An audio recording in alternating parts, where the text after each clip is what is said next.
All right. I think we're recording. Oh, yeah, we are. Okay. Wait for it. Recording. Okay, there we are. I think we're recording. And if not, well, too bad. So welcome to this week's Stooge Beit Torah class, Parashat Haberachah. In the middle of Sukkot, we obviously almost finished Sukkot now. So perfect opportunity to now start some learning. As we know, tomorrow, right, we have tomorrow is the last opportunity we have in the year to unseal our fate from Yom Kippur. So we should try hard today to inscribe ourselves into the book of life. So that's a bracha. Come on, Logie, off you go. Your time is gone. I choose you, Logie. I choose you to start. Don't worry, Grant, you're next. Don't go slacking off. Yeah. It's the final showdown. Yeah, final Parashat. Look at that. Final showdown. The final. That's a bracha. So here, I read this yesterday. So from what I can recall, that this is something similar to what Jacob did before his death. That he's giving a chain of blessings to every tribe, but he does not include the tribe of Simeon in this blessing. But it's starting off with Vezot Haberachah, which means this is the blessing. So this is the blessing that before his death, he is giving to the tribes of Israel. And it's very interesting that at the end of this parasha, it says that his eyes did not dim, neither his, let me get that.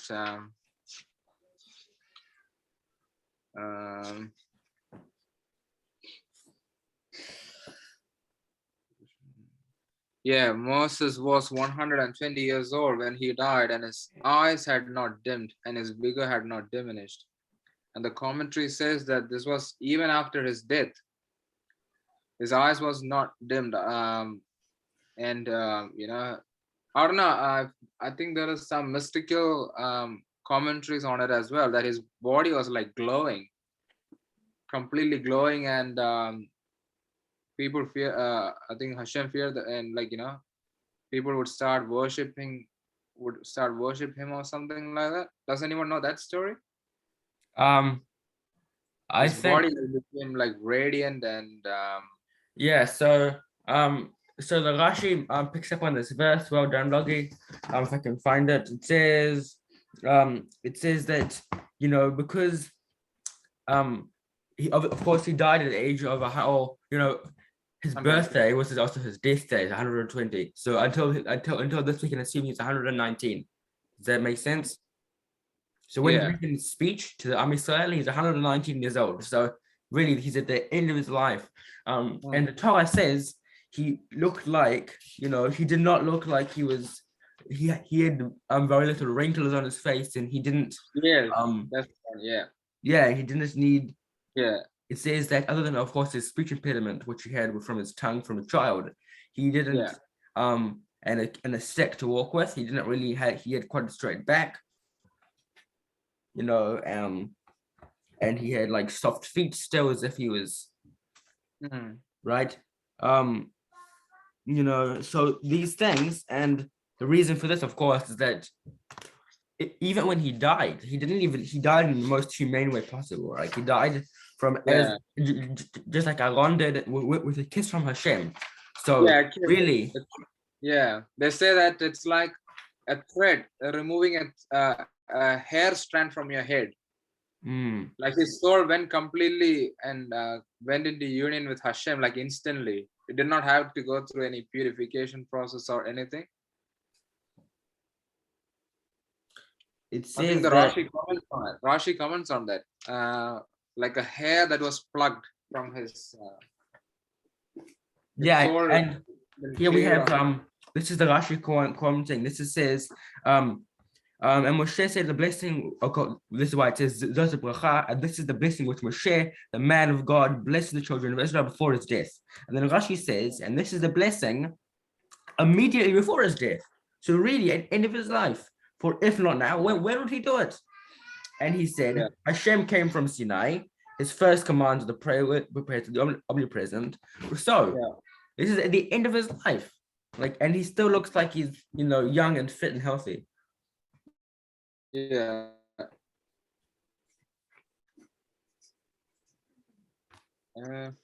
This can't. Yeah, you carry on. I'll just Carry on. All right, Grant, if you want to intervene here, go for it. If not, yeah, I'm just wondering. So he was fit and healthy, but like in I think it's in Ha'azinu, he says, I'm no longer able to come in and to go out. So, it's interesting because you would expect him to be like physically able to lead Israel into the promised land if Hashem had allowed him to go in there. But it says he wasn't able to go in or to come out, which is quite interesting. Was it in Ha'azinu? I think it's the one before Ha'azinu where it says it. No, there is in Ha'azinu, you're correct. I just can't find which part. Yeah.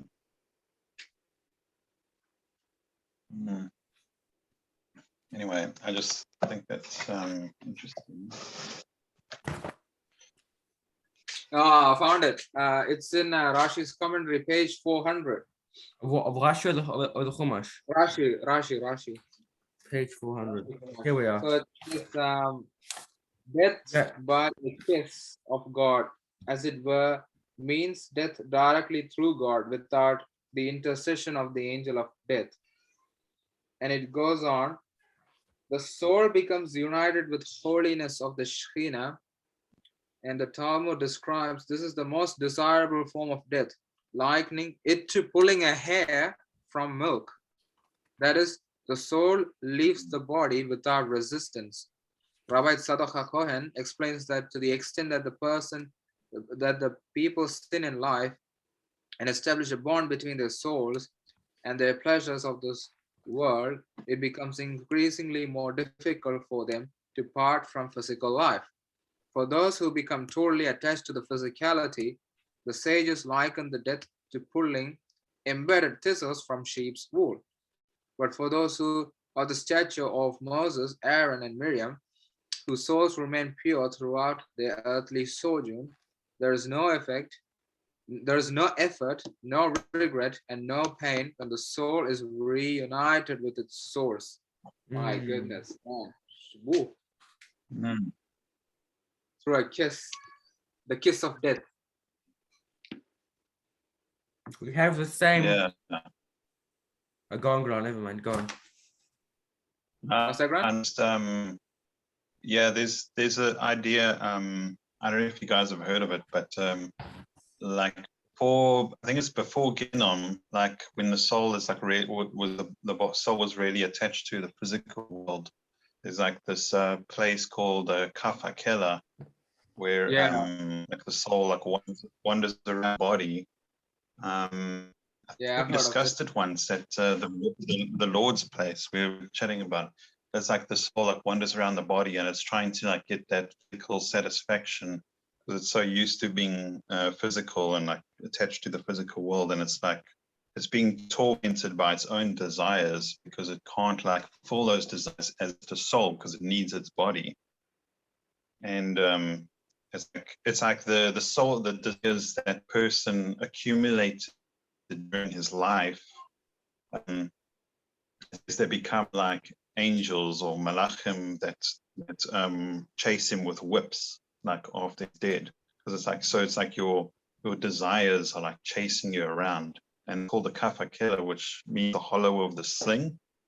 And I actually came across that phrase in the Tanakh by accident yesterday. It's like actually mentioned in the book of Shemuel, where the wife of Nabal is talking to King David, and she says a whole lot of stuff to King David before he's king, I think. it's actually, it mentions the kaf hakela. She mentions it. She says something like, "May your enemies be hurled away in the hollow of the sling." So it's interesting because I thought that was purely like some kind of Kabbalistic phrase or something, but it's actually in the Tanakh. Were you studying a book of Shmuel yesterday? No, I was studying Masilat Yesharim, and then I started looking up references to what's in the commentary to Masilat Yesharim. Ramchal says this in Derech Hashem, and Derech Hashem quotes something else. So I was going like backwards and forwards. Oh yeah. And then I came across this. Oh yeah, because he was talking about the Veikus and what I was reading commentary on what the Veikus. He says like something like your soul and your life being bound up in Hashem, which is the Veikus. But in the same verse, she says like may your enemies be cast aside in the hollow of the sling or something like that. So it was quite interesting to come across that accidentally. Right. Very nice. Hashkacha. I'm going to jump quickly. Oh, do you want to go Logi or should I? No, you. Oh, okay. Thank you. Come on, Hillel.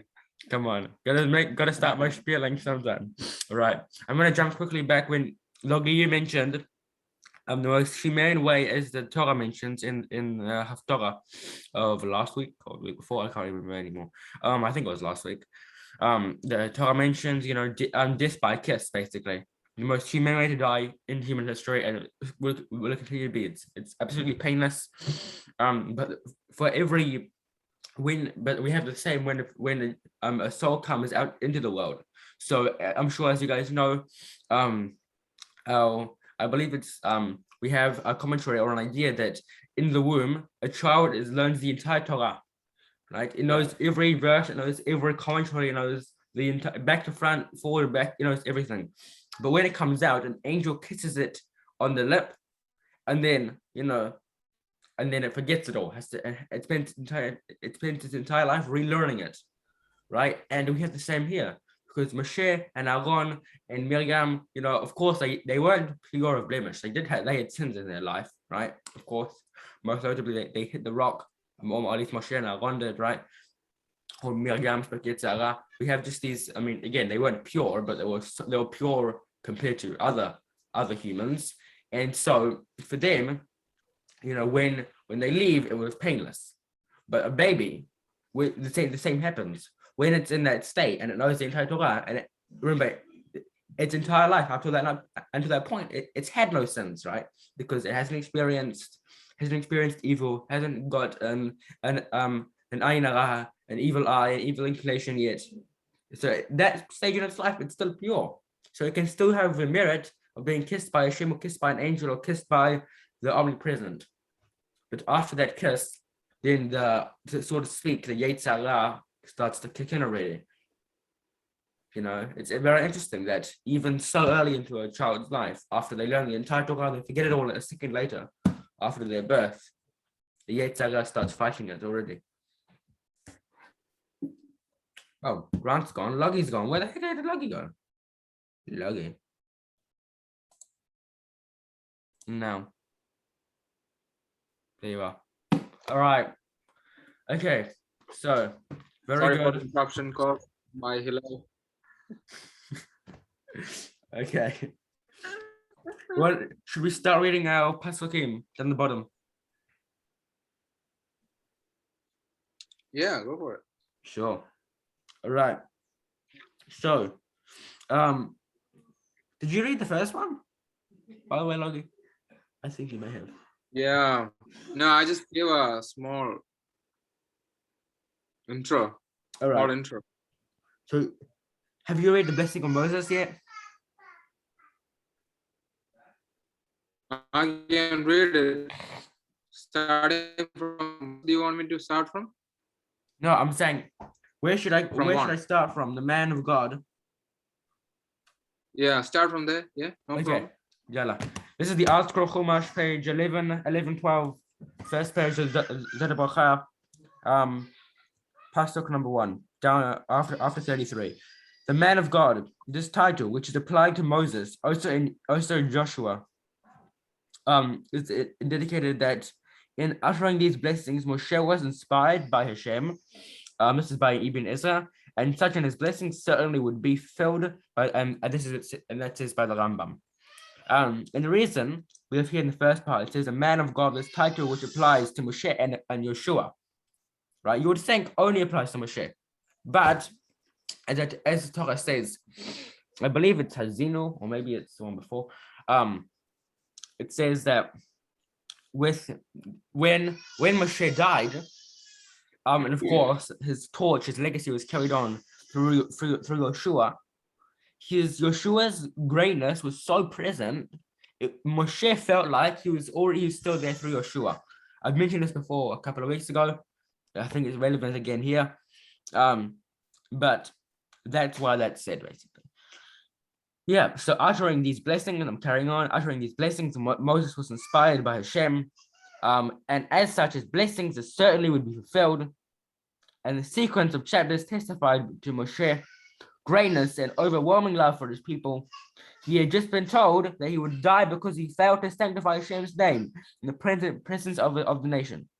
A sin that would provoke, nevertheless, even though his death was at least indirectly caused by the Jews, and his last act on earth was to bless them wholeheartedly. So, as it says, even though Moshe knew that, the reason for his death was in part, in a way, because of Israel's sins, his last act on planet of the earth was to bless his nation. Right? That must give, that's something that he can take, and that's why, in the end, of course, he managed to do it so painlessly, or one of the reasons, at least. Harmonically, Moshe blessed the people that their leaders should always be the men of God. They were not wise and strong and participated, but they sanctify Hashem's name.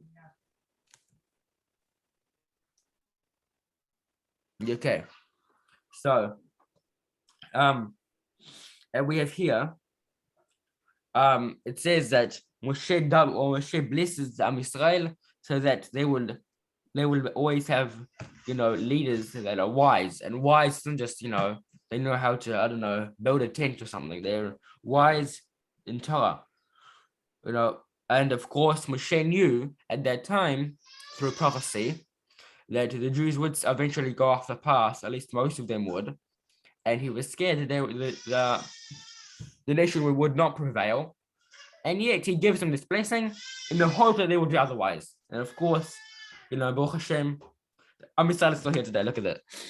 So his blessing must have paid off. All right. Can everyone hear me, by the way? I don't want the audio to cut out. Logie, you see? Yeah, we can hear you. That's good. All right. Do you want to carry on around to Bnei Israel? What verse? We're reading commentaries.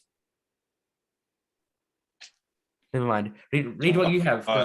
Different anyways. Read what you have. It's different.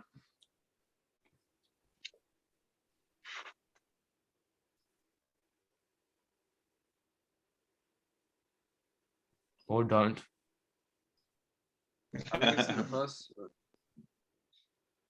Right. You are using your other one, right? Other Chumash.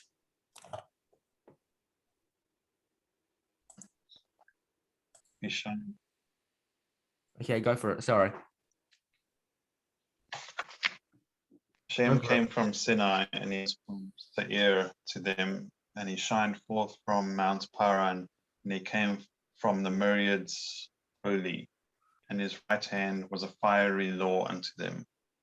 So it's interesting. That's an interesting little verse. So maybe we should just look at that for a little bit. Okay, sure. So, I mean, yeah, obviously Hashem came from Sinai, which makes sense because we know Torah was given at Sinai. But is he rose from Seir, which is intriguing. I mean, like, where is Seir geographically? Because that's where Edom Rome. is. Edom, Rome. What's that? Why does he come from? Why does it say he comes from Seir? No, it says he went and gave the Torah to the Edomites, and at Paran he tried to give to the Ishmaelites, but none of them accepted it. They all rejected it. So basically, like a whole chain of event is just summed up in those two verses. So Moses is like literally Interesting. condensing the whole. If I can find the verse, Hashem even tries to give the Torah to Nation. Esau and his nation. If I can find the part. So it's actually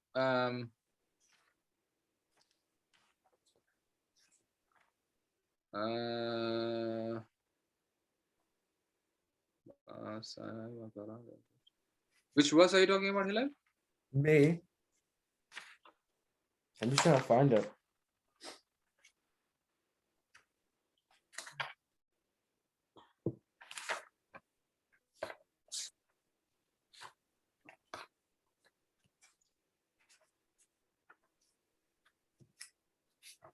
Man, I just opened up the Zohar, bang, on the same verse which Grant read it.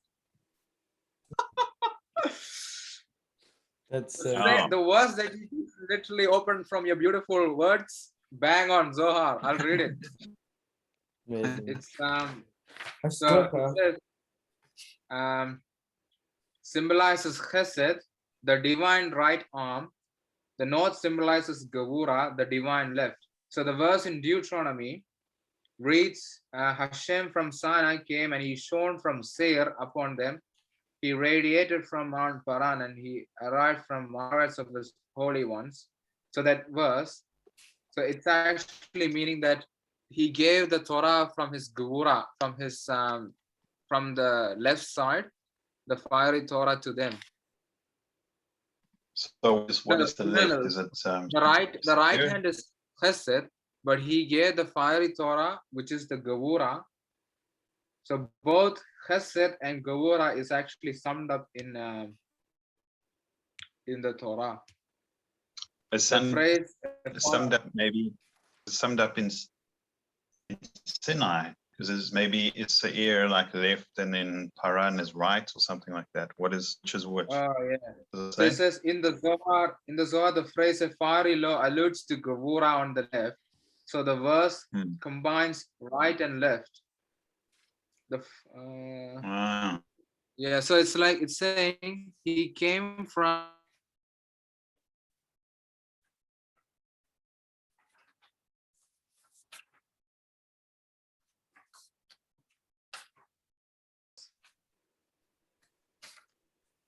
Oh, wow.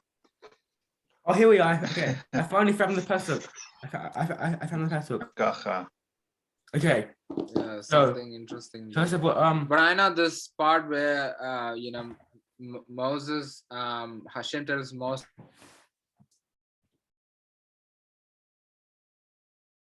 Oh, you guys always freeze. What is it? Okay, should I read my verse? Okay, so I found it finally. All right. We're speaking about, of course, this is what part are we in? Chapter 33. All right, this is the Rashi's commentaries and the blessings before his death. You know, if not now, we've read that part. So this is about the bottom part. And came from Sinai. He went out towards them. They came to stand at the bottom of the mountain, like a groom who goes out to greet a bride, as it says, towards God. And we have learned that when he went out towards them, and he shone forth to them from Seir, then he proposed to the children of Esau that they accept the Torah, but they did not want to accept it. So Hashem and his merciful ways wanted to even Esau, and he knew, of course, Esau and his nation was one of wicked people, right? Wicked proportions, unlike his brother. And even still, he proposed the Torah to them. No, almost certainly that they would say no. Stuck again. It's Stuck stuck. again. Is Hillel stuck? Stuck Yeah, I matrix. think it's my bloody Wi-Fi. Oh.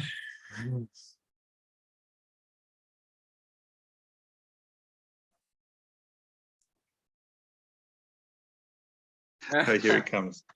Oh my gosh. What happened, Hillel? Hillel, you got stuck in the matrix. Oh my god, I am stuck in the book. Okay, here's my. All right, I open the door. Hopefully that makes my Wi-Fi better. I think she was playing some online game or something because the Wi-Fi isn't this bad normally. Okay. Everyone's jumping on Netflix. Yeah, it must be. Okay. Yeah, لا خشوف. Hashem wants me to disconnect, I'll disconnect. Okay. Who actually heard what I read? Or did no one hear it? No, I didn't hear. Okay. So if you guys can actually hear me, I'll continue now, yeah? Yeah. Yeah. Okay. So this is chapter 33, Vezot Haberachah. And he's shown forth from Seal. He obviously Hashem. For he proposed to the children of Esav that they accept the Torah, but he did not. But they did not want to. So with this pasuk, it's only 3-line long pasuk, but it says that even the children of Esav, who are an evil nation, evilly inclined, evilly, with evil ways and evil thoughts, even that Hashem proposes the Torah to them. Very interesting. At least I think so, anyways. All right. So I'm getting so bad. All right. I think it's Oh my god. Okay. Come on. Well, this thing has been a total bust this week. I don't know why. I think my computer's just dying slowly. Everyone's got connection problems. I've got connection problems. Okay. Okay. Considering your looks so happy with the stuff, Mr. Logie, how about you? Come on, do the work. No, Grant. It's Grant's turn. Yeah, actually, you're right. Actually, What? Grant's turn. Grant, it's your turn. Yeah, what are we commenting on now? Okay. We're actually commenting on the Christian Bible now. We're actually changing religions. What? Next to crazy. Quran. Okay. Are we in Matthew, Mark, Luke, or John? I need to get into the Bible. Oi.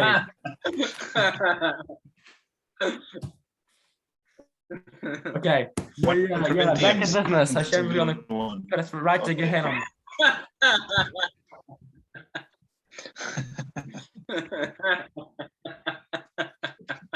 Okay. Come on, guys.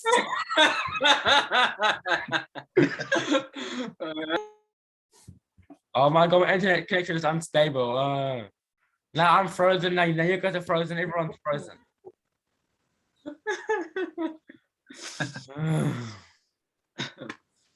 Okay. Let's see. Yeah.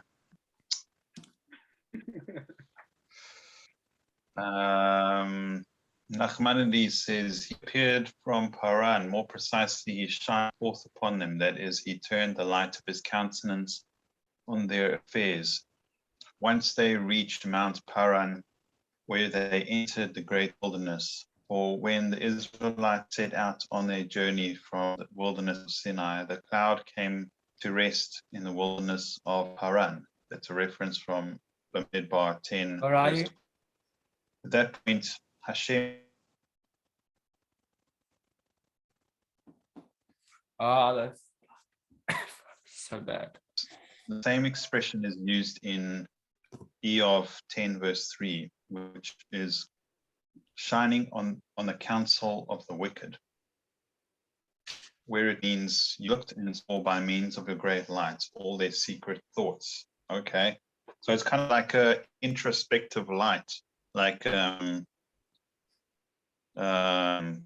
we we illuminate ourselves inwardly through cheshbon and nefesh, and we like shine lights on ourselves. So it's like the kind of light, which is interesting.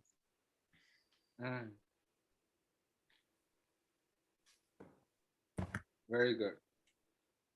All right. Who's up?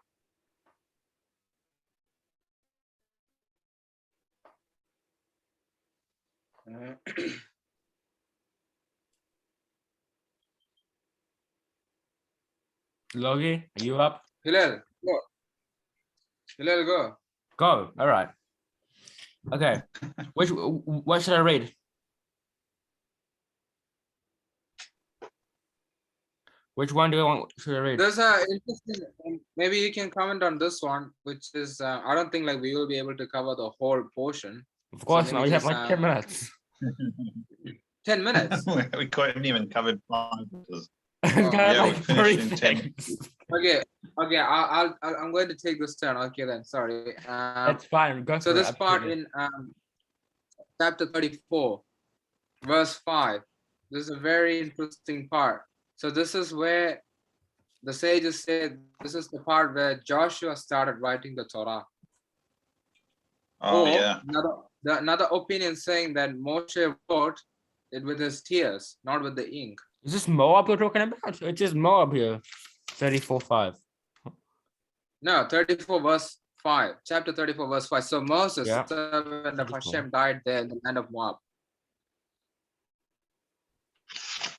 So this is the part where it says, there's a commentary here that says, Basra, it says, Moses wrote the Torah up to this point, and Joshua wrote the remaining verses. Or the Holy One, blessed is he, dictated these words to Moses, and he wrote them with the tears rather than ink. I think that's a midrash,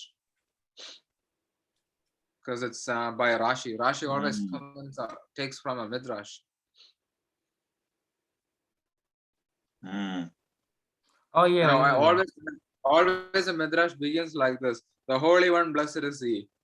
That's true. That is true. Always it starts. All right. So Every midrash. should I carry on then? Yeah, go on. So verse 6. He burned. What? No, that's not right. He buried. Okay, he buried him. God in his glory. Buried Moses. According to another opinion, that in Talmud, Moshe buried himself. The term or Torah being reflective as a number in numbers. So this is referring to and I believe it what it would be what portion, what thing would it be? I believe it would be Midbar, I think. So this is in the book about Midbar. It speaks about where Moshe would die, who would bury him, because no one knows where Moshe was buried other than Hashem. So no one, right? Of course, his family can say Shiva, but they can't be buried, and so there's an opinion that either Hashem buried him or Moshe buried himself. How is this possible? He had his divine hand. All right. So now that we're on this path, do you want to carry on then, Grant? Read what you have, Okay. if you can. All right. Let's find this.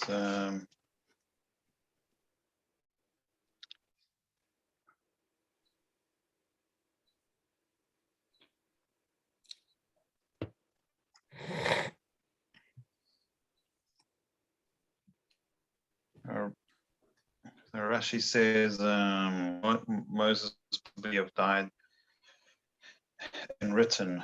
So Moses and the servant of Hashem died there. Rather, Moses wrote up to this point, and Joshua wrote verse 5. This is what Varghese pointed out. So Rabbi Meir asks, could the Torah have been missing anything when Moshe said, take this book of teaching and place it before the Ark of the Covenant in 1:26? So right. So Moshe already earlier said, take the book of the covenants as if it's already been finished and place it by the ark. Rather, the Holy One dictated and Moshe wrote it down in tears. So that's what we said.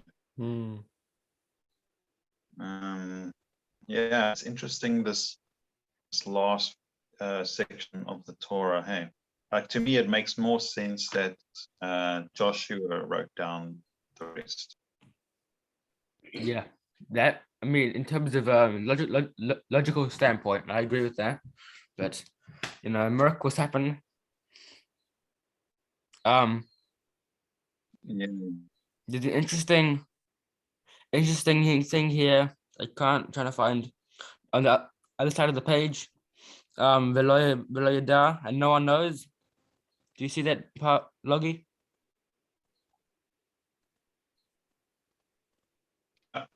Yes. Velo yada.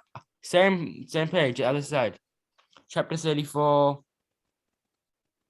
Just trying to find 74. 34. Chapter 34. 34. We're in the same chapter. We haven't changed chapters yet. Yep. And there's a thing here that says Velo yada, and no one knows. Even Moshe himself did not know. Do you see that?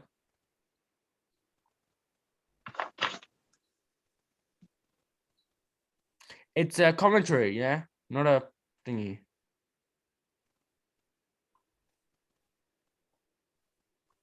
No, you can read it. I can't. All right.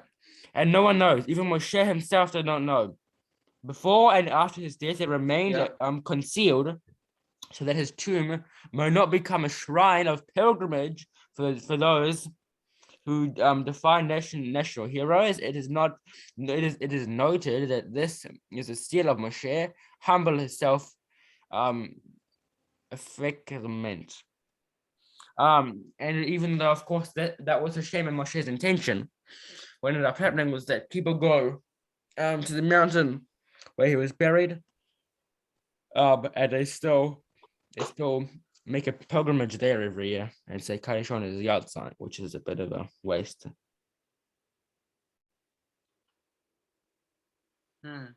So people actually do that. They go to the mountain.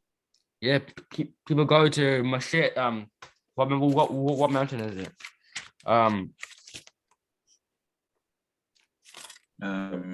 Mount Sang, I think. Sorry. Mount was it? Mount Aaron Hor. was buried at Mount Hor. No, isn't it Mount Sang? Where Hillary said like a second ago. Can't find it now.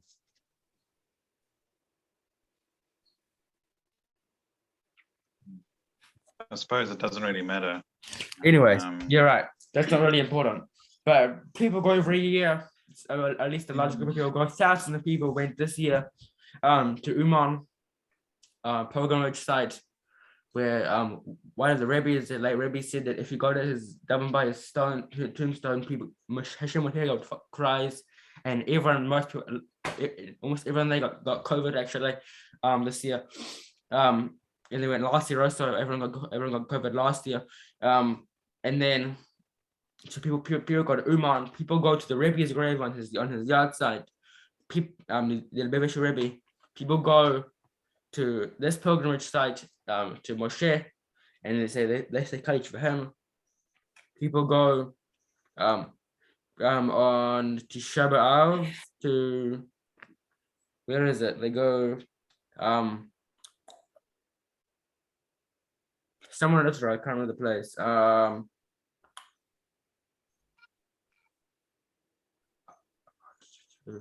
Meron. They go to Meron each year, and driven by that Rebbe's. I can't remember which Rebbe, and driven by Rebbe's stone there. So many different groups driven by different stones every year. Yeah. All right. I don't know how much more you guys want to do. And burial place of Rachel. True. I did ask people to go there though. I'm not sure about that one. Yeah, because there's in the backside of the Siddur, there is a prayer or visiting on Rachel's grave. Okay. I've seen it before. Maybe you're right. It's in your Siddur at the very Maybe. back. Yeah. But that's what I said. Oh, correct. Maybe we'll call it a day there, Stooges. All right. I'm down for that. Sure. Unless you guys want to keep on studying, or you can do this all day. All right. Yeah, I have to get back to family duties. Yalla, Grant, outro us. Come on. Knock us out of the park here. Hey? No, outro us. Come on. Have the cupboard. What? Outro Sorry, I us. can't make out what you're Do the saying. outro.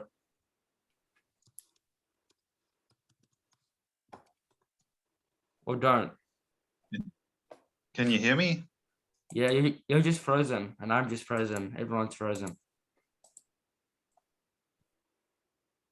Is everyone frozen? I can hear you fine. Just do the outro. Logi is frozen. In a very Oh, weird outro. position. No, I don't want to do outro. You don't want to do it? No. Okay, I'll do it. Here, check out this cool Ninja Star outro. Okay. Ninja Star is very special. Should I do it? Yeah. All right. Shavuot Tov, everyone. Chag Sameach. Gvar Chatima Tova. May everyone be still in the book of life for Hoshana Rabbah is tomorrow. Amen. May we all merit to be, Shana Bari or Shalom next year in Jerusalem. Shkoch to the Stooges, even though we had lots of mishaps this week, but that's how life rolls. So, Yalla. Shavuot Tov, everyone. Chag Sameach.